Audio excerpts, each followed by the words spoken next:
ஒரு டாக்டர் மேல முடியாதது கூட சிஆர்எஸ் மேல பண்ண முடிஞ்சதுன்னா உண்மையாவே ரொம்ப ரொம்ப நன்றி. இன்னைக்கு எங்க தாத்தாவை நாங்க எழுந்துடுவோம் சொல்லிட்டு ரொம்ப அதாவது டேட் எல்லாம் ஃபிக்ஸ் பண்ணி ஆக்கிடணும் இன்னைக்கோ நாளைக்கோ அப்படின்ற மாதிரி. அப்போ இந்த வீடியோஸ் எல்லாம் பார்த்ததுனால அவருக்கு ரொம்ப ஒரு எனர்ஜி வந்துட்டு அது எப்படி எங்களுக்கு ஒரு மிராக்கல் மாதிரி ஆயிடுச்சு. ஸோ சிஆர்எஸ் இதுக்கு அப்புறமா நிறைய வீடியோஸ் இந்த மாதிரி பண்ணணும்னு சொல்லிட்டு நாங்க வாழ்த்துறோம். என்னாலும் என்னமோ அப்போ அவங்களுக்கு நல்ல டைம் கடவுள் கொடுத்து அப்ப அதனாலதான் எந்த வீடியோ பார்த்ததுனாலே அப்படி சொல்லக்கூடாது. அப்படி உங்களுடைய என்ன சொல்றீங்க பெருந்தன்மை அந்த வார்த்தை. பட் அதுதான் உண்மை.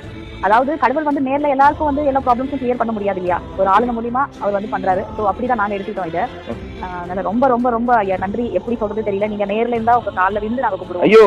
ஐயோ நீங்க அப்படியே சொல்லாதீங்க. நான் அந்த மாதிரி பெரிய மனுஷன் கிடையாது. சின்ன பையன் வீடியோ போடுறாங்க. அதுக்குதான் நான் தம்பின்னு உரிமையா கூப்பிட்டேன். நீங்களும் எங்க ஃபேமிலியில ஒருத்தர் மாதிரி தான் இதுக்கப்புறம். சரி, வீட்டில் எல்லாரும் நல்லா இருக்கணும். உங்க ஃபேமிலியில நீங்க இன்னும் நல்லா மேல மேல நல்ல வீடியோஸ் பண்ணணும்னு சொல்லிட்டு நான் கடவுள் கிட்ட வேண்டேன். திருப்பியும் ஒரு எம்ஜிஆர் சார் எங்களுக்கு வந்துட்டாரு. அப்படிதான். ஐயோ வீடியோ